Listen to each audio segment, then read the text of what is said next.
नमः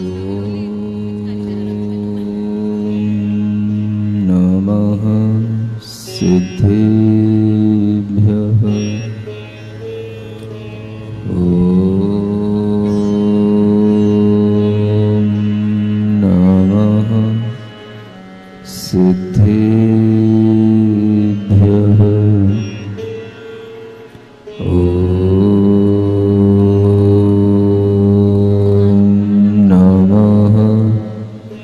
सिद्धेभ्यः।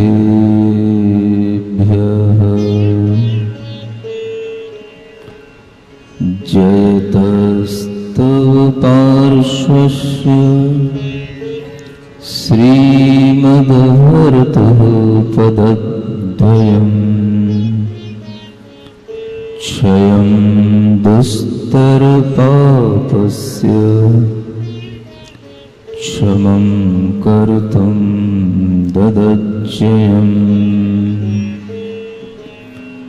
तमोतु ममतातीत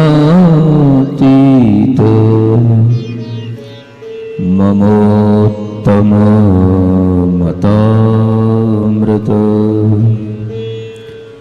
मतामितमते तात मतातीत मृतेमित स्वचित्तपटयालिख्य जिनं चारुभजत्ययं शुचिरूपतया मुख्य मिनं निजपुरुश्रियम्। देवादिदेव आदिम तीर्थंकर श्री ऋषभनाथ भगवान की, देवादिदेव श्री पार्श्वनाथ भगवान की, वर्तमान शासन नायक श्री वर्धमान महावीर भगवान की, परम पूज्य आचार्य गुरुवर श्री विद्यासागर जी महाराज की। मोह महात्म दलन दिन तप लक्ष्मी भरतार ते पारस परमेश मुझ हो सुमति दातार। वामानंदन कल्पतरु जयो जगत हितकार। मुनिजन जाकी आश करी जाचे शिव फल सार। जाचे शिव फल सार। भगवान पार्श्वनाथ की यह कथा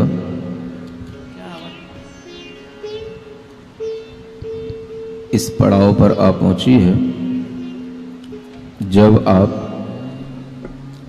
पार्श्वनाथ भगवान का जीवन चरित्र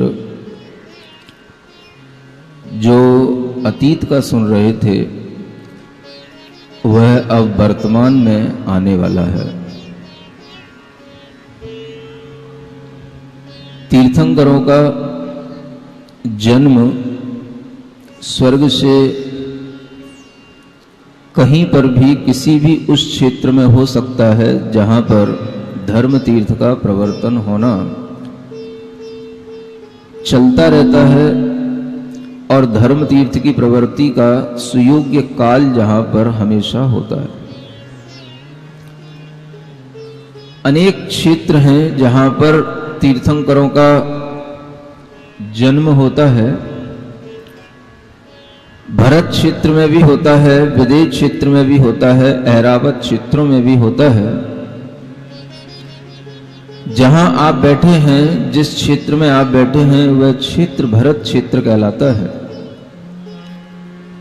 और इस क्षेत्र को चारों ओर से घेरे हुए इस क्षेत्र के चारों ओर एक द्वीप है जिसका नाम जम्बू द्वीप कहलाता है। विश्व की रचना जब हमारे दिमाग में सही ढंग से होगी तो विश्व में होने वाली घटित घटनाओं का भी हम सही ढंग से आकलन और चिंतन कर पाएंगे। हमारे अंदर जब अज्ञानता का प्रवाह बढ़ता है तो हम बाहर से भी भ्रांति में जीते हैं और भीतर भी भ्रांति में जीते हैं। भ्रांति का मतलब होता है कि कुछ का कुछ समझना, और इस तरह की भ्रांतियां हमारे लिए होना स्वाभाविक है, क्योंकि हम जिस तरह के परिवेश में पल रहे हैं, बढ़ रहे हैं और जी रहे हैं, जिस तरह से इस विज्ञान के युग में हमारी बुद्धि को संस्कारित किया जाता है, उस तरह के माहौल में हमारे अंदर अनेक तरह की भ्रांतियां आना स्वाभाविक है। वो भ्रांतियां आती हैं, आपके भी जीवन में हो सकती हैं, हमारे भी जीवन में हो सकती हैं, लेकिन अगर उन भ्रांतियों को हम दूर करने की कोशिश करें तो भ्रांतियां दूर हो सकती हैं। अज्ञानता का नाम ही भ्रांति है और भ्रांति में जीना ही अज्ञानता में जीना कहलाता है। यह अज्ञानता तब तक रहती है जब तक कि हमें कोई सम्यक ज्ञान की किरण नहीं मिलती, हमें कोई सम्यक ज्ञान का प्रकाश नहीं मिलता, जिसे हम राइट नॉलेज कहते हैं। वह सम्यक ज्ञान का प्रकाश प्राप्त किए बिना ये अज्ञानता दूर नहीं होती, ये भ्रम दूर नहीं होते। और अगर आप महसूस करेंगे तो दुनिया में अगर अंधकार अध्यात्म दृष्टि से कहा जाता है तो अज्ञान को ही अंधकार कहा जाता है। सबसे बड़ा अंधकार जो हमारे मन मस्तिष्क में छाया रहता है वो अज्ञान का अंधकार होता है, और उसी अज्ञान के अंधकार से हमारे अंदर तरह तरह की भ्रांतियां बनी रहती हैं, और वो भ्रांतियां अपने को लेकर के भी होती हैं और जो बाहरी जगत है इसको लेकर के भी होती है। सम्यक ज्ञान की बात से अगर हमारे अंदर की वो भ्रांतियां दूर हो सके, अज्ञान दूर हो सके, तो ये हमारे पुरुषार्थ पर और हमारे भाग्य दोनों पर निर्भर करेगा। अगर हम पुरुषार्थ करते हैं यथार्थ को ग्रहण करने का, तो उस समय पर हमारा भाग्य भी यदि हमारा साथ देता है तो ही हम ग्रहण कर पाते हैं, अन्यथा हम सुनी हुई बात को भी अनसुना कर देते हैं, और इस कार्य में हम बहुत ही निष्णात होते हैं। किस बात में? सुनी हुई बात को अनसुना कर देना। आपसे बाद में पूछा जाता है कि आपने कुछ सुना था जब महाराज ने कुछ कहा था? हाँ, सुन तो रहा था। क्या कहा था? पता नहीं। तो क्या सुन रहे हो? तो बस हाँ सुन रहे थे। कैसा लग रहा था? बस अच्छा लग रहा था। क्या सुना? महाराज जाने, हमें क्या पता। इस तरह की जब बातें सामने आती हैं तब समझ में आता है कि व्यक्ति यहां आकर के केवल अपना टाइम खराब करता है और कुछ नहीं करता है। और जो व्यक्ति अपने समय का दुरुपयोग करे, अपने टाइम को खराब करे, समझो कि उसका जीवन कोई काम का नहीं है। आपके जीवन में अगर सम्यक ज्ञान की बात सुनने का आपको मौका मिला है, सम्यक ज्ञान की बात समझने का मौका मिला है, तो आपको ढंग से समझना है। एक साइंस है जो हमेशा से अपने आप में स्वतः सिद्ध है, जिसे कहते हैं स्वतः सिद्ध। माने इसे सिद्ध करने के लिए किसी दूसरे तर्क और कुतर्कों की आवश्यकता नहीं है। दुनिया में बहुत सी चीजें हैं जो स्वतः सिद्ध हैं। जो स्वतः सिद्ध चीजें होती हैं उन्हें हमें समझना होता है, स्वीकार करना होता है। उनको सिद्ध करने की हमारे पास में ना बुद्धि होती है, ना हमारे पास में इतनी तर्क की क्षमता होती है कि हम उसको सिद्ध कर सकें। जो चीजें हमारी इंद्रियों से परे होती हैं, जो चीजें हमारे ज्ञान से परे होती हैं, उन चीजों को हमें स्वतः सिद्ध मान करके स्वीकार करना होता है। भीतर भी वो चीजें हैं, बाहर भी वो चीजें हैं। अगर हम आपसे कहें कि आप आत्मा हैं, आपकी आत्मा है, आप चैतन्य आत्म स्वरूप हैं, या आप एक जीव हैं, और आप कहें कि आप इसे सिद्ध करके बताओ, तो हम कितने ही तर्क और कुतर्क दें, आप इसे सिद्ध नहीं कर सकोगे। जो चीज है और वह स्वतः सिद्ध है, उसे हमें सिद्ध करने की जरूरत नहीं है।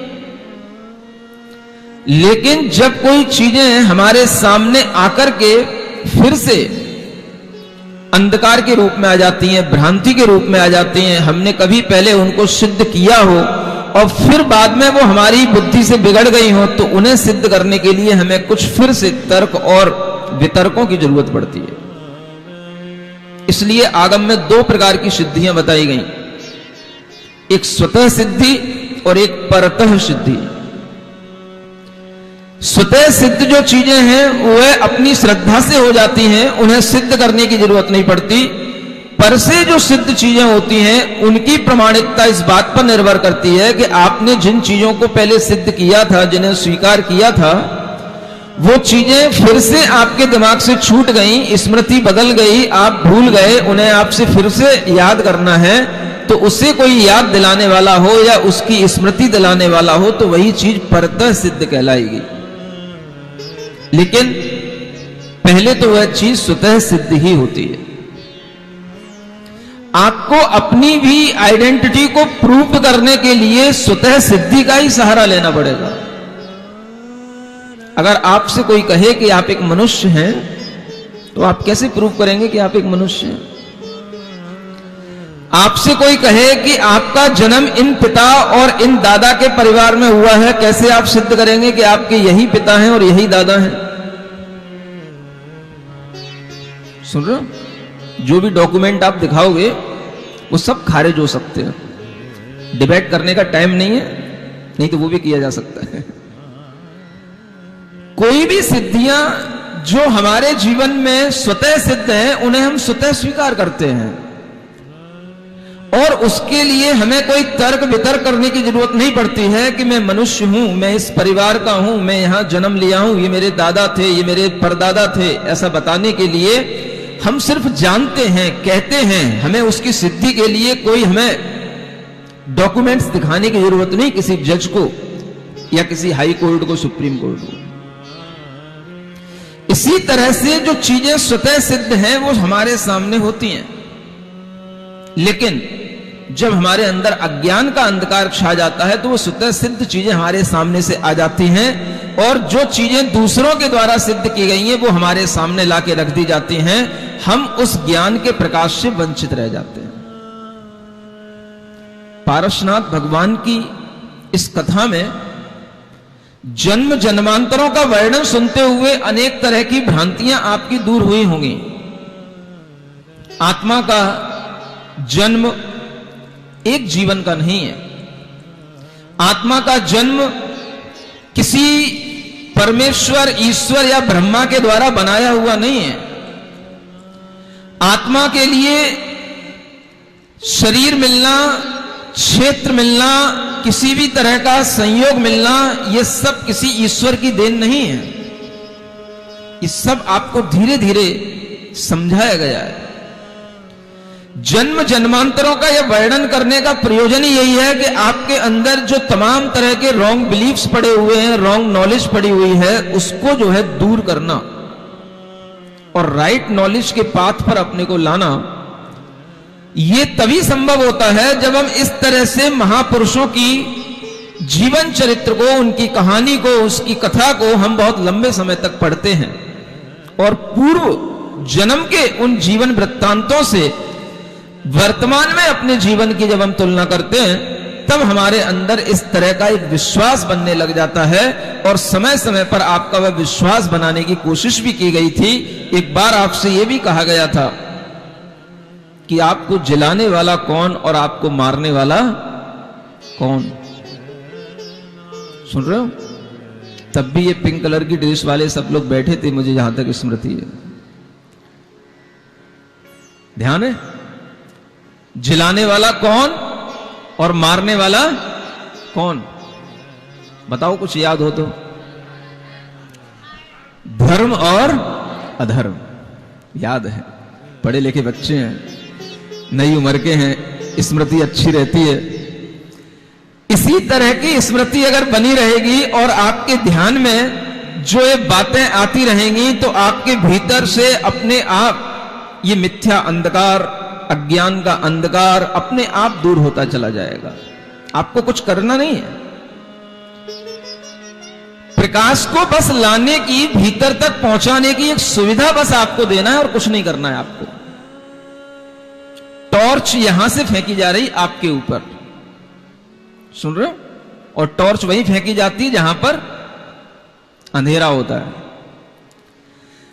टॉर्च आपके लिए बहुत लंबी, बहुत दूर तक प्रकाश फैलाने वाली आपके पास तक टॉर्च पहुंच रही है, बस आप उसे रास्ता दो, बीच में कोई भी व्यवधान मत डालो। बस आप उस टॉर्च के प्रकाश को जाने दो, जितनी दूर तक जा सकता है, जितने भीतर तक जा सकता है, आप उसको प्रवेश करने का बस मौका दो। आप ब्लॉकेज अपने अंदर मत रखना, बस बाकी का काम सब अपने आप हो जाएगा।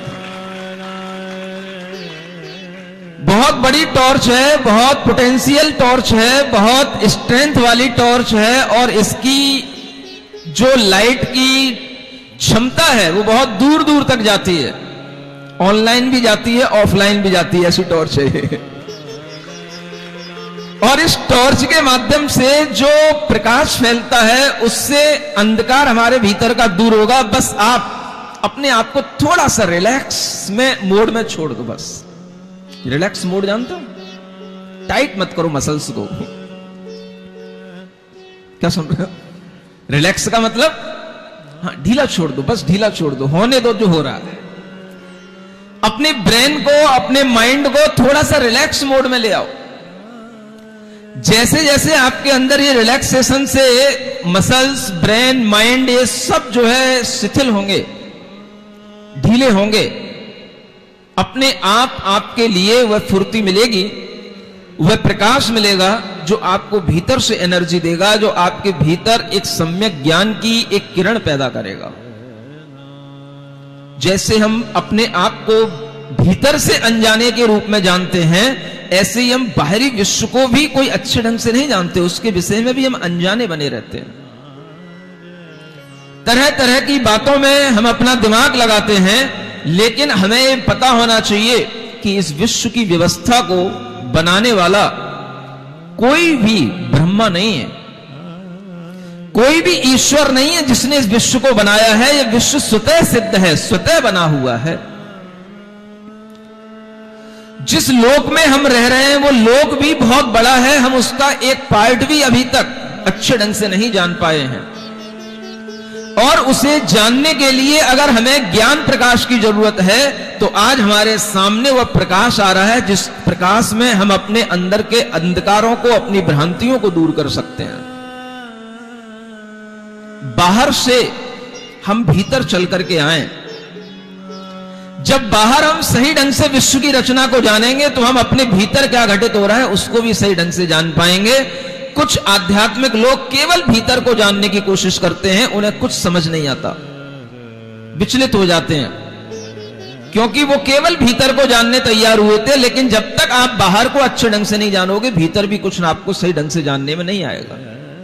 इसलिए ज्ञान भी जानो, अज्ञान भी जानो, सत्य भी जानो, असत्य भी जानो, भ्रांति भी जानो, अभ्रांति भी जानो, रियल भी जानो, अनरियल भी जानो। और जो हमारे सामने जानने में आया है उसे हम पहचानने की कोशिश करें कि क्या विश्व इतना सा ही हो सकता है जितना आज का विज्ञान हमें दिखा रहा है। जिस विश्व में कुछ भी नहीं है, जिस विश्व के अंदर किसी भी तरह की मृत्यु के उपरांत होने वाले जीवन की कोई भी संभावनाएं और किसी भी तरह की गतियों का, आगतियों का कोई वर्णन नहीं है। जीव केवल एक छोटी सी गेंद बराबर इस विश्व के अंदर ही बस केवल सिमट के रहता है, या कहीं और से आता है, कहीं और भी जाता है, कहीं और भी जीवन है कि नहीं है, लोग खोज रहे हैं। वो खोज पाए या ना खोज पाए, लेकिन हमारे सामने सारा का सारा खोजा हुआ रखा हुआ है। बस केवल आपको सुनने समझने की जरूरत है। जो खोज करके हमें दिया गया है, हम आपको वही सामने रख रहे हैं जो स्वतः सिद्ध है और अनादि काल से इस तरह से स्वतः सिद्ध होकर के स्वयं खोज पूर्ण तरीके से उसका हमें रचना संरचना सब कुछ बताया गया है। आज हमें उसी संरचना को जानने की थोड़ी सी जरूरत है। हमें अपनी पीढ़ियों को यह बात ज्ञान कराने की जरूरत है। मैं इस बात पर बार बार जोर देता हूं कि हमारी पीढ़ियों के दिमाग आज की साइंस ने खराब किए हैं। जो हमें थोड़ा सा ज्ञान अपने माइक्रोस्कोप या और कोई थोड़े से लेंसों के माध्यम से मिल जाता है, हम उसी को सब कुछ परफेक्ट समझ लेते हैं। लेकिन चीजें इतनी नहीं होती जितना हमें बताया जाता है। चीजें क्या हैं, कहां हैं, कैसे हैं, कितना बड़ा ये जीवन अनादि काल से चला आ रहा है। जब पारसनाथ भगवान यहां पर नहीं भी हैं, तब भी हजारों हजारों वर्ष पहले उनका देवलोक में उनका जीवन चल रहा है। और जब वहां पर 22 सागर की आयु में वो जी रहे हैं, तो यहां पर भी तो सागरों पर्यंत असंख्यात वर्षों तक यहां कुछ ना कुछ जीवन चल रहा है। जीवन कभी भी समाप्त नहीं हुआ। अगर आपको 24 तीर्थंकरों की परंपरा पर भी विश्वास हो जाएगा, तो आपको समझ में आ जाएगा कि जीवन कोई 2000, 10,000, 1 लाख वर्ष पहले शुरू नहीं हुआ। भगवान आदिनाथ का काल असंख्यात वर्ष पहले का काल है, और वह काल एक कोड़ा कोड़ी सागर पहले का काल कहलाता है। इतने पहले से भी यहां जीवन था, और उनसे पहले भी वो जीवन था, क्योंकि वो भी कहीं अलग से आकर के अवतरित नहीं हो गए। वो भी जन्म जन्मांतरों में भटकते हुए भगवान बने हैं। अचानक से कोई उन्होंने आकर के दुनिया में कुछ नया नहीं कर दिया, कोई दुनिया नहीं बना दी उन्होंने भी इसी दुनिया में आकर के अपना जीवन जिया और कुछ दुनिया को सिखाया, लेकिन दुनिया बनाई नहीं उन्होंने। ऋषभदेव भगवान इसलिए पहले तीर्थंकर कहलाए। उन ऋषभदेव के बाद में भगवान पारसनाथ तक, महावीर तक ये तीर्थंकरों की परंपरा चली। जब यहां पर पारसनाथ भगवान नहीं थे, तो भी यहां पर तीर्थंकरों के काल चल रहे थे। कुछ हजार वर्षों तक नेमिनाथ भगवान का काल चला, उससे पहले नमिनाथ भगवान का काल, उससे पहले मुनसुब्रतनाथ भगवान का काल, और ये असंख्यात वर्षों के एक काल तीर्थंकरों के चलते रहे। तुम क्या खोजोगे, कहां तक खोजोगे? जो पैमाना यहां दिया जा रहा है, अगर उस पैमाने से खोजने की कोशिश करोगे तो आपको कुछ मिलेगा, अन्यथा भटकन के अलावा आपके जीवन में कुछ नहीं है। बात शुरू करूं कि नहीं करूं? ये तो सिर्फ भूमिका बना रहा हूं। भगवान पारसनाथ का जन्म कहां होना है, उसकी ये भूमिका है। किस नगरी में जन्म होना है, उस नगरी का क्षेत्र कौन सा है, उस क्षेत्र का द्वीप कौन सा है, वह द्वीप किस लोक में है, उस लोक के चारों ओर क्या है, उस लोक के बाहर क्या है, ये सब पूरा जब हम बाहर से जान करके आएंगे, तब हम पहुंचेंगे उस नगरी तक जहां पारसनाथ भगवान का जन्म होना है। सुन रहे हो? कहां से आना है? पूरे विश्व से, बाहर से उस स्थान तक पहुंचना है जहां पर भगवान पारसनाथ का जन्म होना है। कहां से शुरू करें? जैसे आप बोलते हो ना, बोली कहां से शुरू करें भाई बताओ। जहां से शुरू होना चाहिए वहां से हमें पता होना चाहिए कि लोक अगर है तो वह लोक का आकार क्या है, लोक के बाहर क्या है और लोक के भीतर क्या है। और ये सब संरचना आज हमें यहां पर बहुत अच्छे ढंग से सुनना है, समझना है, और ये रचना हमें यहां बताई जा रही है। जितना आपको समझ में आ जाए आज समझ लेना, और अगर फिर भी समझने की जरूरत रह जाए तो तत्वार्थ सूत्र के 3 अध्याय की वीडियोस समझ आ रहा है, पुराने प्रवचन आप कभी भी सुनने की कोशिश करना, और उससे आपको जो डिटेल मिलेगी, उससे आपको जो ज्ञान मिलेगा, वो आपके लिए राइट नॉलेज का काम करेगा। समझ आ रहा है? बहुत से लोगों ने उसको सुना है, यहां तक भी सुना है। एक व्यक्ति यूएस में सर्विस करता था, इसी तत्वार सूत्र के तीसरे अध्याय की वीडियो सुनने के बाद में उसके अंदर का विश्वास तिलमिला गया, वो हिल गया और उसने हकीकत जानने की कोशिश की। और जब उसने हकीकत जानी तो उसे समझ में आया कि जितना भी हमें नासा के थ्रू बताया जाता है ये सब फिल्माई हुई चीजें होती हैं, ये सब हमारे लिए केवल फ्रॉड चीजें हैं, इनमें कोई सत्यता नहीं है।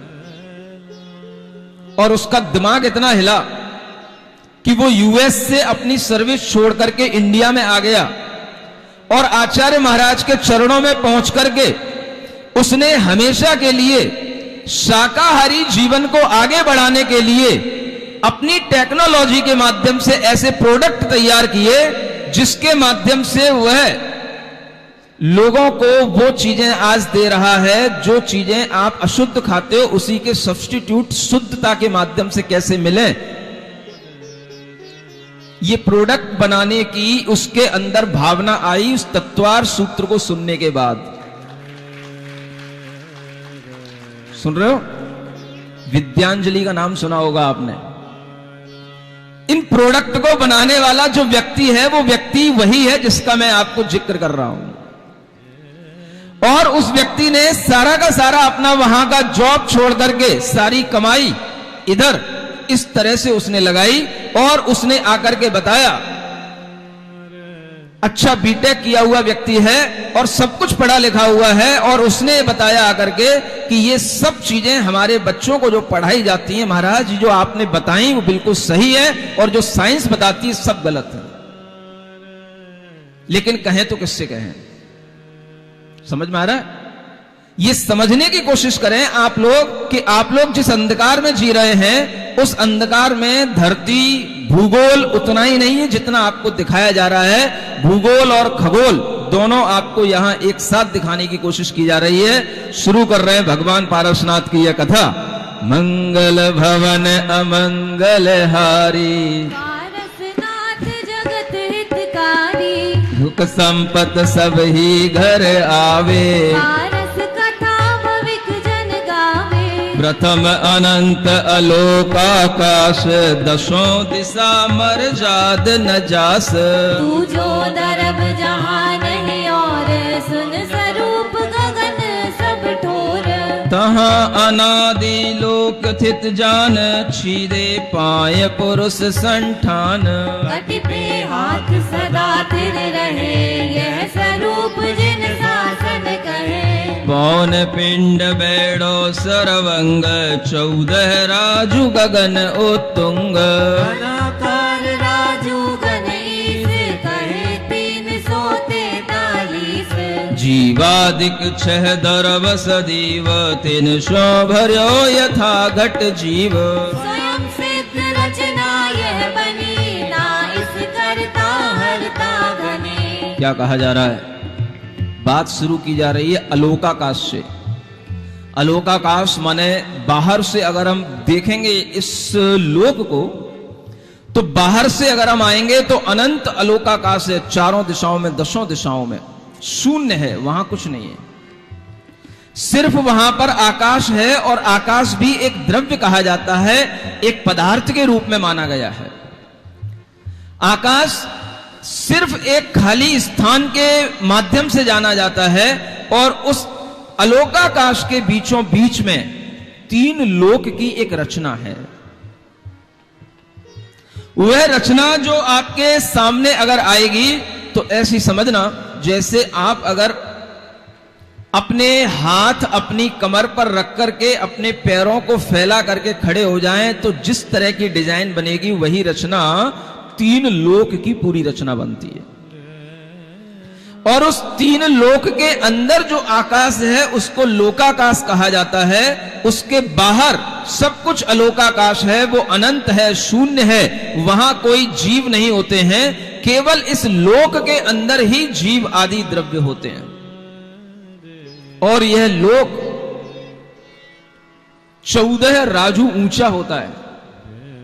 जब हम इसका घनफल निकालते हैं मैथमेटिक्स के माध्यम से, इसकी जो डिजाइन का कैलकुलेशन करते हैं तो 343 घन राजू प्रमाण इसका पूरा घन लोक का घनफल आता है। 14 राजू ऊंचा या ऊंचा होता है और ये तीनों लोगों की ऊंचाई 14 राजू मानी जाती है। चारों ओर ये बड़े बड़े बात वलयों से वेष्टित होता है और यह स्वतः सिद्ध है, माने इसे किसी ने बनाया नहीं, कोई इसे मिटा नहीं सकता है। इस लोक के अंदर 6 द्रव्यों का हमेशा परिणमन चलता है। 6 द्रव्य भरे हुए हैं, जो जीव द्रव्य, अजीव द्रव्य, धर्म द्रव्य, अधर्म द्रव्य, आकाश द्रव्य और काल द्रव्य के रूप में 6 द्रव्य बताए जाते हैं। इन 6 द्रव्यों से यह लोक भरा हुआ है। जैसे किसी घड़े में घी भर दिया जाता है, उसी तरह से ये लोक में ये 6 द्रव्य भरे हुए हैं, ठसाठस भरे हुए हैं। ना यहां पर कोई नया जीव जन्म ले सकता है और ना किसी जीव का अस्तित्व यहां से मिट सकता है। जितने जीव हैं वो जीव रहेंगे, जितने अजीव पौद्गलिक पदार्थ हैं वो अजीव पदार्थ अजीव रहेंगे। जो पदार्थ जिस रूप में है वो हमेशा उसी रूप में रहेगा, उसका अस्तित्व हम कभी मिट नहीं सकते हैं। और यही हमसे आज साइंस भी कहता है, जिससे साइंस एनर्जी के रूप में हमें बताता है। Energy can not be created not destroyed but it change it's form from one two another. Energy कभी मिटती नहीं है।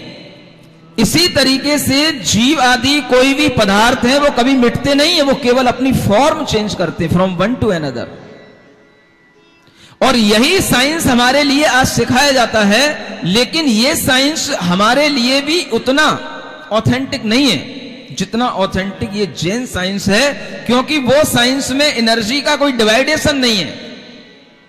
कौन सी एनर्जी लिविंग बीइंग्स की है, कौन सी एनर्जी नॉन लिविंग बीइंग्स की है, ये कुछ नहीं है। लेकिन एक एनर्जी का कॉन्सेप्ट है और वह एनर्जी का कॉन्सेप्ट थोड़ा सा इस जैन साइंस को बिलोंग करता है, इसके अकॉर्डिंग पढ़ता है। इसलिए हम कह सकते हैं कि साइंस बहुत कुछ हमारे जैन धर्म के निकट है, नजदीक है, लेकिन हमें फिर भी जो अन्य धर्मों में बताया जाता है वही हमारी क्लासरूम की बुक्स में होता है। इसलिए साइंस कम है, दूसरे धर्मों की बातें ज्यादा हैं क्लासरूम की बुक्स में, ये ध्यान रखना आप। साइंस में आइंस्टाइन जैसे वैज्ञानिक हुए, स्टीफन हॉकिंग एक वैज्ञानिक हुआ जो अभी वर्तमान में कुछ 2-4 साल पहले उसकी मृत्यु हुई है।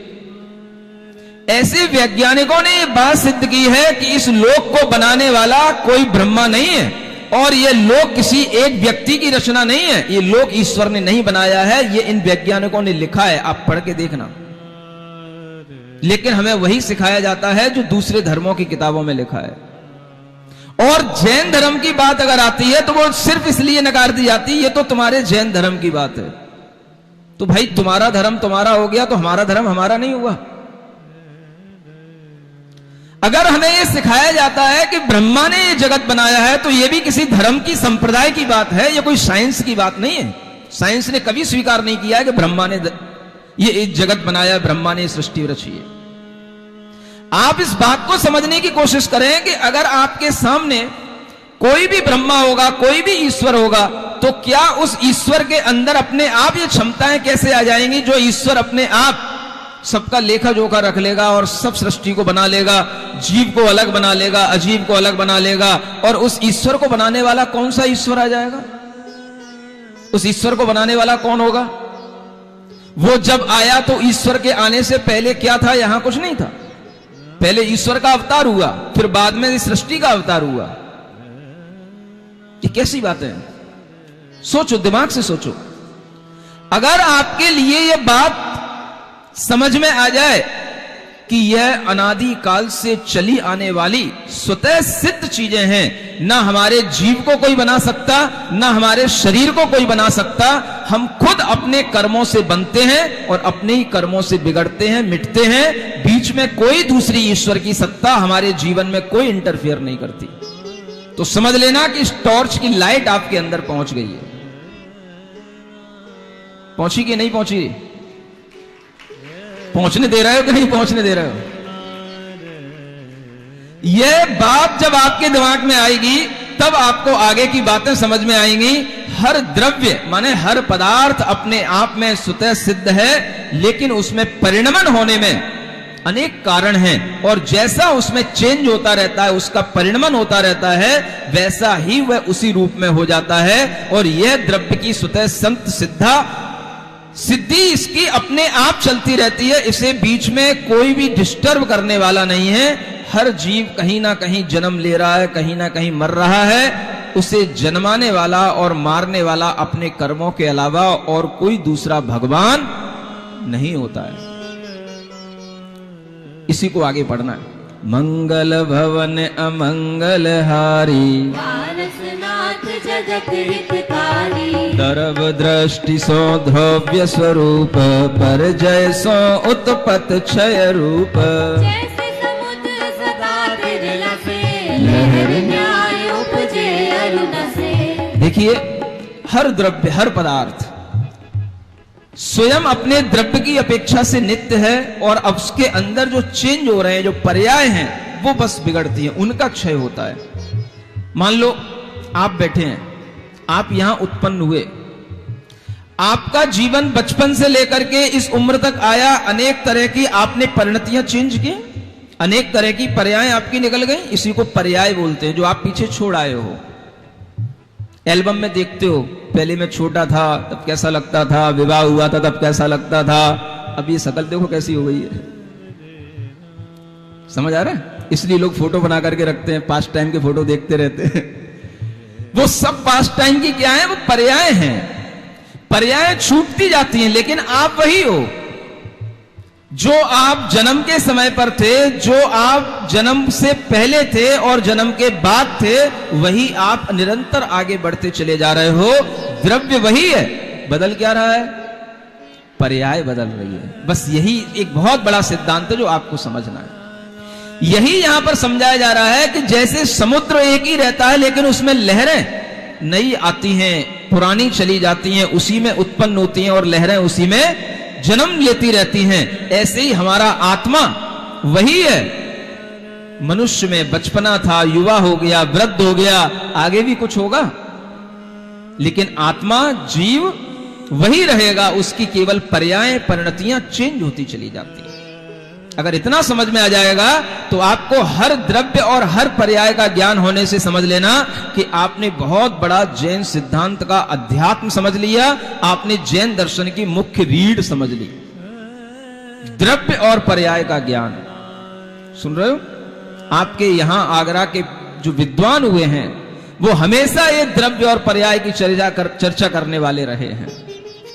आपको आज ये द्रव्य और पर्याय का ज्ञान इस रूप में हो जाना चाहिए कि आत्मा मेरा द्रव्य है, और उसकी अनेक तरह की ये जो पर्याय हैं शरीर के रूप में, वो बन रही हैं, बिगड़ रही हैं, लेकिन आत्मा तो हमेशा एक है, शाश्वत है। The soul is always eternal.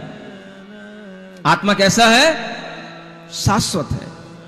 जो चेंज हो रहा है वो हमारे शरीर, हमारे भाव, हमारी पर्याय हैं, वो लहरें हैं, लेकिन समुद्र एक ही रहता है, लहरें परिवर्तित होती रहती हैं। और इसी तरह से इस लोक के अंदर जितने भी जीव हैं, उन सब में ऐसा ही परिवर्तन चलेगा। जो भी अजीव द्रव्य, उनमें भी ऐसा ही परिवर्तन होता रहेगा। मंगल भवन अमंगल हारी, पारसनाथ जगत हितकारी। लोक नाड़ी तिस मध्य महान, राजू व्योम उचान। राजू मित चौड़ी पहु पास, प्रस्थित जिनागम भास। ताके बाहर जंगम जीव, समुद्र घाट बिन नाई सदीव। तामे तीनों लोक विशाल, उरग मध्य और पाताल। स्वर्ग 16 स्वर्ग पटल 52, नवदीव नव जान रहन। अनुदिश और अनुत्तर ये है, एक एक ही पटल गिरे हैं। ये सब 63 पटल बखान। सिद्ध खेत सोहे सिर थान। ऊरद लोक बसे इह भाय, उत्तम सुर थानक सुखदाय। अधोलोक में बहुविध भेय, सात नरक असुरादिक देव। मध्य लोक पुन तीजो तहां। असंख्यात दीपो दधि जहां। देखिए, यह पूरा का पूरा 3 लोक का आकार जो आपने कहीं देखा होगा, है? बड़े गांव चले जाना, बाहर से 3 लोग की आकृति बना करके रखी, इतनी बड़ी, समझ आ रहा है? कहीं भी आप मंदिरों के चित्रों में देखेंगे ऐसा जो 3 लोग का आकार रहता है और वह नीचे बेत्रासन की तरह फैला हुआ रहता है, ऊपर जो है वह डमरू की तरह आधा रखा हुआ एक डमरू की तरह वह दिखाई देता है। ऐसा वह लोक जो 3 लोक है वही आपकी आकृति आपके शरीर में बन जाती है। समझ आ रहा है? नाभि स्थान मध्य का स्थान समझो, जो नाभि के नीचे का स्थान है वह सारा का सारा नरक का स्थान समझो। क्या? पैर जब फैला लोगे ना तो नीचे, एक के नीचे दूसरा, तीसरा, चौथा, उसमें बीच में ऐसे स्लैब डालते चले जाओ, ऐसे 7 नरकों की बड़े बड़े पटल डालते चले जाओ, और उनके बीच में बिल हैं जो 84 लाख की संख्या में होते हैं, वो अधोलोक कहलाएगा। सब नीचे क्या है? अधोलोक। सुन रहे हो? नाभि है मध्य में, इसके चारों ओर जहां बेल्ट बांधते हो, ये सब पूरा क्या कहलाएगा? ये मध्यलोक कहलाता है, जहां बेल्ट बांधते हो, पट्टा बांधोगे। समझ आ रहा? जिसकी कमर खराब हो जाए पट्टा बांधा जाता है, बढ़िया वाला मोटा, वो चौड़ा, वो क्या हो गया? सब पूरा मध्यलोक। समझ आ रहा है? और इस मध्यलोक के ऊपर आप उठोगे, ये जहां है, जैसे आप यहां हाथ फैलाए हुए कोहनी तक, ये ब्रह्मलोक आ गया, ये 5वां स्वर्ग। समझ आ रहा है? यहां तक। फिर यहां से आप चले, ये स्वर्ग आ रहा है, सहस्रार, आनत, प्राणत, आरण, अच्युत और गर्दन तक आए तो 9 ग्रैवेक आ गया। ये क्या आ गए? 16 स्वर्ग के ऊपर आ गए। यहां गर्दन से ऊपर क्या हो गया? ये गर्दन ही समझ लो 9 ग्रैवेक। ग्रैवेक माने गर्दन होती है। समझ आ रहा है? गर्दन के नीचे 16 स्वर्ग और उसके ऊपर गर्दन में 9 ग्रैवेक, और उसके बाद ये जो मुंह है इसमें 9 अनुदिश का एक पटल समझो, और फिर उसके बीचों बीच में जैसे हमारी ये नाक है, ये जो है 5 अनुत्तर विमान, चारों दिशाओं में 4 विमान और बीच में एक सर्वार सिद्धि विमान। समझ आ रहा है? ये पूरी आप शरीर की रचना समझ लो। और इसके माध्यम से भी बहुत सारे साइकोलॉजिस्ट जो होते हैं वो हमें ज्ञान देते हैं। साइकोलॉजी पढ़ी है आपने? कुछ नहीं पढ़ा आप लोगों ने, सब हमें ही पढ़ाना पड़ेगा। ज्योग्राफी हमें पढ़ाना है, फिजिक्स हमें पढ़ाना है, केमिस्ट्री हमें पढ़ाना है, साइकोलॉजी हमें पढ़ाना है, सोशल साइंस हमें पढ़ाना है, मैथमेटिक्स हमें पढ़ाना है। समझ आ रहा है? हाँ सुनो, साइकोलॉजिकल साइंस जो है वो कहती है, इस बात को प्रूव करती है, लोग मानते हैं, बड़े बड़े दार्शनिक चिंतक भी इस बात को मानते हैं कि अगर मनुष्य जीवन भर केवल अपनी रसना इंद्री और अपनी जनन इंद्री के लिए ही संतुष्ट रहता है और उसी में अपना जीवन निकालता है, तो ऐसे व्यक्ति के प्राण जब निकलते हैं तो वो जनन इंद्री से निकलते हैं, और जिसके प्राण जनन इंद्री से निकले वो व्यक्ति नरक में जाता है। सुन रहे हो? एक विज्ञान है जिसे धर्म भी मानता है। हमारे प्राण जिस समय पर निकलते हैं वो कहां से निकले, जहां से निकलेंगे वहीं से हमारी एक अनुमान लगा लिया जाता है। भगवती आराधना आदि ग्रंथ हैं हमारे यहां पर, उनमें लिखा हुआ है कि कहां से वो प्राण निकलते हैं, उससे हम बता सकते हैं कि व्यक्ति स्वर्ग में गया तो कौन से स्वर्ग में गया, और नरक में गया तो कहां गया। समझ आ रहा है? प्राण मृत्यु के समय पर वहीं से निकलेंगे जहां से आपका जीवन जिंदगी भर संचालित रहा है। अगर आप केवल अपनी जनन इंद्री के लिए ही संतुष्ट रहने के लिए अपना जीवन जियो तो नरक, और बहुत बहुत अगर आपने बीच बीच में आके धर्म कर लिया होगा तो इस मध्य लोक के आसपास इस त्रियंच पर्याय में ही और मनुष्य पर्याय में ही आपका जन्म होगा। सुन रहे हो? जब कुछ और अच्छा धर्म करोगे और अच्छे कुछ भाव करोगे और कुछ ऊपर उठने की भाव करोगे तो कुछ ऊपर उठाना आएगा। एनर्जी का इवोल्यूशन चाहिए। जब आपके भीतर की एनर्जी ऊर्ध्वगामी होगी, जब कुछ आपके भीतर के चिंतन, आपका दिमाग कुछ ऊपर उठेगा, इस खाने पीने और विषय वासनाओं की चीजों से जब आपका जीवन ऊपर उठेगा, तब आपकी ऊर्ध्वलोक की यात्रा शुरू होगी। ये ध्यान में रखना, ये पूरा साइंस है, पूरा शरीर पूरे आपके लोक की रचना को बता रहा है। और इस मध्य लोक से ऊपर ये ऊर्ध्वलोक है, और इस ऊर्ध्वलोक में जन्म लेने के लिए आपके प्राण ऊर्ध्व के ही स्थान से निकलने चाहिए। अगर आपके प्राण हृदय से निकलें तो समझना कि आपका स्वर्ग में जन्म हुआ है। 16 स्वर्ग तक, 12वें स्वर्ग तक आपका जन्म हो सकता है। आपके प्राण कंठ से निकले तो समझना कि आपका जन्म और ऊपर के स्वर्गों में हुआ है। आपका प्राण मुंह से निकले, नाक से निकले तो समझना कि आपका जीवन और ऊर्ध्वगामी हुआ है। आपके प्राण अगर सबसे बिल्कुल टॉप हेड से निकले तो समझना कि आपको सर्वोत्तम गति की प्राप्ति हुई। ये सिद्धांत चिकित्सक जानते हैं, लेकिन आजकल के डॉक्टर नहीं जानते, वैद्य जानते हैं सिद्धांत। समझ आ रहा है? और ये सब चीजें प्रूव्ड हैं। आपका जीवन किस दिशा में चल रहा है, आपको उस जीवन से क्या आगे रिजल्ट मिलने वाला है, आपको पता नहीं है, लेकिन सब स्वतः सिद्ध है, सब हो जाएगा। हम कोई साइंस जाने या ना जाने, होना तो वही है जो साइंस के ही अकॉर्डिंग होना है। आप कैसा भी जीवन जियो, चाहे धर्म का जीवन जियो, चाहे पाप का जीवन जियो, चाहे विषय वासनाओं से ग्रस्त जीवन जियो, चाहे आध्यात्मिक जीवन जियो, जैसा आप जीवन जियोगे वैसा ही आपके मरण के समय पर आत्मा की दूसरी गति होगी, दूसरा शरीर मिलेगा, वो सब आपके साथ होगा। आप चाहे उस साइंस को जानते हो या ना जानते हो, इससे कोई फर्क नहीं पड़ता है। और फर्क पड़ता भी कहां है? हम चाहे अपने बॉडी की फॉर्मेशन के बारे में कुछ जानते हो या ना जानते हो, लेकिन जैसी हुई है वैसी हुई है, अपने आप हुई है। कोई हमने हड्डियों में हड्डियां नहीं मिलाई, नसों में नसें नहीं मिलाई, हमने कोई यहां पर फैट कोई लेप नहीं कर रखा है, सब अपने आप ही हुआ है। हम चाहे जाने उसको या ना जाने, जानने का नाम साइंस है, नहीं जानोगे तो भी चल रहा है। इसी तरीके से जैन साइंस हमें सिखा रहा है, अधोलोक में नरक हैं, ऊर्ध्व लोक में स्वर्ग हैं, और वह स्वर्गों के 63 पटल हैं। कितने पटल का मतलब होता है एक के ऊपर एक बिल्डिंग, एक के ऊपर एक बिल्डिंग। जैसे आप ये मल्टी स्टोरी बिल्डिंग है देखते हो, 16-16 मंजिलों की, 84-84, 80-80 मंजिलों की बिल्डिंग देख के आया हूं जब अभी नोएडा से बिहार करके इधर दिल्ली से आ रहा था। समझ आ रहा है? और सब खाली पड़ी हैं, सबके जब सब बिल्डर थे, सब ने फ्रॉड काम किए, सब जेल में पड़े हैं, बिल्डिंगें खाली पड़ी हैं, बना के रख दिया 84-84 मंजिलों की बिल्डिंगें। समझ आ रहा है? ये 63 पटल एक के ऊपर एक, ऐसे ये विमानों की रचनाओं के माध्यम से वहां पर स्वर्गों में देवों का जीवन चलता है, और वहां पर ये सब जीवन निराबाध चलता है, without any hindrance, any interference. इस तरीके का जीवन वहां पर जब चलता है तो उससे समझ में आता है कि हम अगर एक दूसरे को बाधा पहुंचा सकते हैं तो केवल त्रियंश मनुष्य जीवन में ही बाधा पहुंचा सकते हैं। देव गति में, नरक गति में आप किसी को कुछ नहीं कर सकते हो। वहां सब बिल्कुल निराबाद जीते हैं।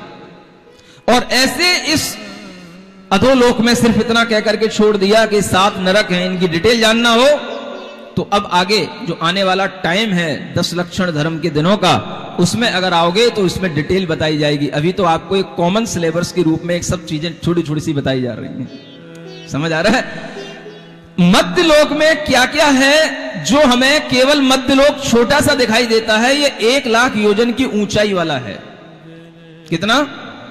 हाँ, माने अगर हमें जितने भी चांद सितारे सब दिखाई देते हैं ये सब 1 लाख योजन के अंदर हैं, ये सब मध्यलोक कहलाता है, ये ऊर्ध्वलोक नहीं है।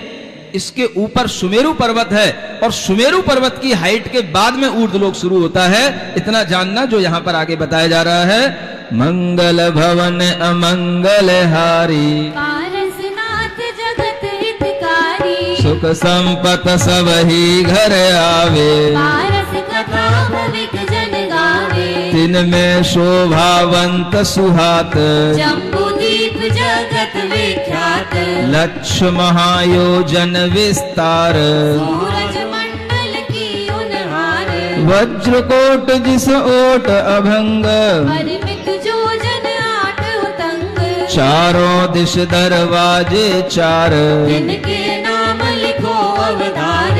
किसकी बात चल रही है? बीचों बीच में जो जम्बू द्वीप है, सब द्वीप और समुद्रों के बीच में, जो सबके बीच में सेंटर में जो द्वीप है उसका नाम है जम्बू द्वीप। यानी मध्यलोक जो है पूरा द्वीप और समुद्रों से घिरा हुआ है, भरा हुआ है ना। और उस जम्बू द्वीप के चारों ओर बड़े बड़े 4 दरवाजे हैं, उनके नाम यहां बताए जा रहे हैं। विजय नाम पूरब में जाने, वैजयंत दक्षिण दिस ठान, पश्चिम भाग जयंत द्वार, उत्तर में अपराजित सार, लवण समुद्र खाती का रूप, चहु दिश बैठ्यो सजल स्वरूप। महासुदर्शन मेरु महान, मध्य भाग शोभा आसमान। जम्बू द्वीप के बाहर लवण समुद्र है, उसके बाद फिर द्वीप है, फिर समुद्र है। बाहर की बात बाद में करेंगे, अभी हम भीतर आ रहे हैं, है ना, नहीं तो हम वहां तक नहीं पहुंच पाएंगे जहां तक भगवान का जन्म लेना है।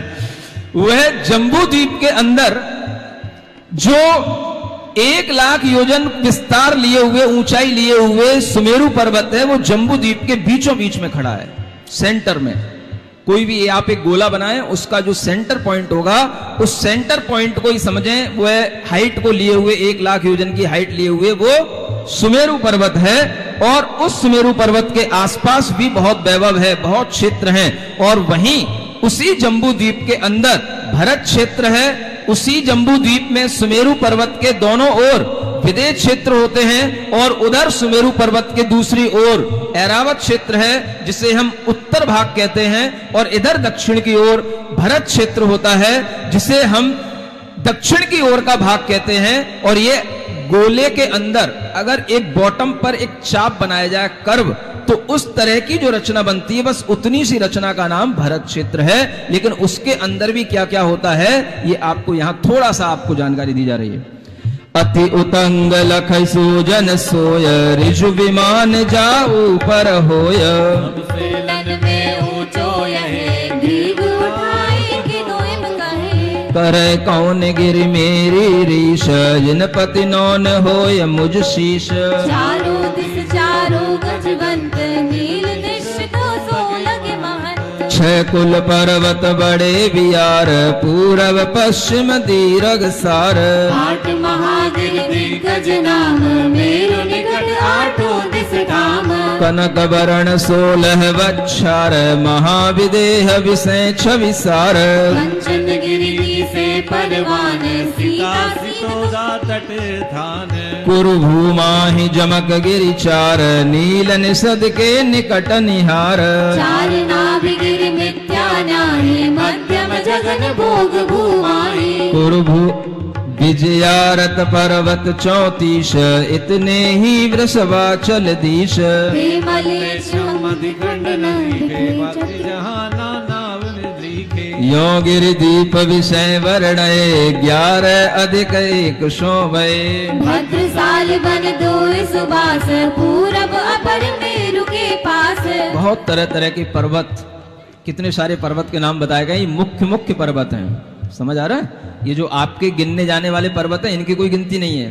ये वो पर्वत हैं जहां पर कोई पहुंच नहीं सकता है, समझ आ रहा है। आप लोग पूछते हो कि महाराज ये चंद्र के विमान गए, मंगल के विमान गए, ये कहां गिरे, कहां उतरे, समझ आ रहा है। ये किसी ना किसी पर्वतों की चोटियों पर भी अगर पहुंच जाए तो बहुत बड़ी बात है। लेकिन ये सब फिल्माई हुई फिल्में हैं, इसलिए हम ये भी नहीं कहेंगे कि ये किसी पर्वत पे है, समझ आ रहा है। ये मैं आपको बता चुका हूं, एक विक्की लीक करके आपके यहां पर एक वीडियो पड़ा होगा, समझ आ रहा है। एक wikileak.com है, आप उस पर सर्च करके देखना। विकिपीडिया का काम ही है कि इस तरीके की जानकारियां लीक करना जो दुनिया में किसी को नहीं मालूम होती, समझ आ रहा है। उस लीक पर इस बात पता पड़ी थी कि ये जो चंद्रमा पर पहुंचने वाले नील आर्मस्ट्रांग वगैरह हैं, ये सब शूटिंग कर रहे हैं और कुछ नहीं कर रहे हैं। और शूटिंग करके इन्होंने फिल्म बनाई थी, जो आपको दिखाया जाता है चंद्रयान वहां उतरा है। तो ऐसी चीजें जहां पर ये पहुंच नहीं सकते हैं, ये वो पर्वत हैं। और इन सब पर्वतों की संख्या यहां शॉर्ट में बता दे रहे हैं, कितनी लिखी है। यो गिरि द्वीप विषय वर्णय, 11 अधिक 100 भय। 111 ये बड़े बड़े पर्वत जम्बू द्वीप के अंदर के सारे पर्वत गिना दिए, समझ आ रहा है। जिसमें कुलाचल पर्वत हैं, विजयार्थ पर्वत हैं, वृषभाचल पर्वत हैं, अनेक यमकगिरी हैं, नीलगिरी पर्वत हैं, तरह तरह की जगह जगह पर स्थित हैं। इन सब की रचना बताने का यहां अभी समय नहीं है, उसके लिए एक अलग एक्स्ट्रा क्लास आपकी लेनी पड़ेगी। 2 तरु जम्बू सेंभल तने, उत्तम भोग भूमि में बने। 6 बड़ी कुलाचल लीस, पदम महापदमादिक दीस। 20 सरोवर और सुनेह, सीता सीतोदा मदितेह। उत्तम मध्यम जगन विशेष, भोग भूमि 6 कही जिनेस। महादेश 34 सुखेत, ऐरावत और भरत समेत। इतनी ही नगरी परवान, आरज खंड मध्य तीर्थान। ये 34 भरत और ऐरावत ये क्षेत्र माने जाते हैं और इतनी ही ये नगरियां मानी जाती हैं। और इन नगरियों में ये बड़े बड़े क्षेत्रों के अंदर ये आर्य खंड और मध्य और मिलेच्छ खंडों की व्यवस्था है। आर्य खंड में आर्य पुरुष रहते हैं जहां तीर्थंकरों का जन्म होता है और म्लेच्छ खंडों में धर्म कर्म से रहित मनुष्य होते हैं। ऐसे अनेक तरह के क्षेत्र और खंडों से विभाजित यह भरत क्षेत्र होता है। उप समुद्र की संख्या कही बछु विनाशिक कछु थिर सही। पूरब दिस दो बाग महंत देवारण्य दीप के अंत। ऐसे ही पश्चिम दिश दोय भूतारण्य नाम तिन होय। गंगा दिक सरिता 10 4 64 महाविदेह हजार। 12 विपुल विभंगा जे है महानदी 90 सब ये है। इतने ही सब कुंड महान जहाँ तरंगिनी उतरे आन। 17 लाख सबन परिवार सहस 96 ऊपर धार। यह सब जम्बू दीप समास आगम में विस्तार प्रकाश। यही कथन अंगन विषय वर्ण्यों गढ़धर ईश। 3 लाख पद में सही ऊपर सहिस 25। जम्बूद्वीप का पूरा वर्णन करने के लिए 3,25,000 पदों का शास्त्र चाहिए है, जब आपको जम्बूद्वीप की पूरी रचना समझ में आएगी। समझ आ रहा है? और इस रचना को यहां आपको जो थोड़े में समझाया है उसमें आपको सिर्फ इतना ही समझना है कि मध्य लोक के बीचों बीच में एक थाली के आकार का जम्बूद्वीप है। उसमें नीचे दक्षिण की ओर एक भरत क्षेत्र है। उस भरत क्षेत्र में हम एक पर्वत की रेखा खींच दें और उसके बीच में 2 लाइनें खींच दें तो हमारे लिए 6 क्षेत्र बन जाएंगे। और इन 6 क्षेत्रों में वह 5 क्षेत्र जो साइड के होंगे वो कहलाएंगे म्लेच्छ खंड और बीचों बीच का जो है वह कहलाएगा आर्य खंड। उस आर्य खंड में हम जीते हैं और उस आर्य खंड में अनेक देश हैं। उस देशों में एक भारत देश है। समझ आ रहा है? भरत क्षेत्र में भारत देश और फिर भारत देश में यह आपका प्रदेश और उस प्रदेश में वह नगरी जहां पर किसका जन्म हुआ है? आपका भी हुआ और तीर्थंकर भगवान का जन्म हुआ। वो भी नगरी इसी उत्तर प्रदेश में ही है जिसका नाम आपको कल बताया जाएगा। आपको पता हो तो रहने दो। समझ आ रहा है? उस नगरी के लिए भी देखें कि कैसा उस नगरी का एक माहौल होता है, कैसा उस नगरी का वर्णन है। और इतना बड़ा ये लोक है, इस लोक के अंदर सब जीव अपने अपने कर्मों से जीते हैं, अपने अपने कर्मों से मरते हैं, अपने अपने कर्म का फल भोगते हैं। इस तरह का विश्वास अगर हमारे अंदर आएगा तो हमारे अंदर एक सम्यक ज्ञान की लहर आएगी और इसी लहर से हमारे अंदर आनंद आएगा। ओम अरहम ओम अरहम ओम अरहम बोल। सभी कार्य की सिद्धि से तू पहले इसको बोल। ओम अरहम ओम अरहम ओम अरहम बोल। सभी कार्य की सिद्धि से तू पहले इसको बोल। ओम अरहम नमः। बोलो पारसनाथ भगवान की।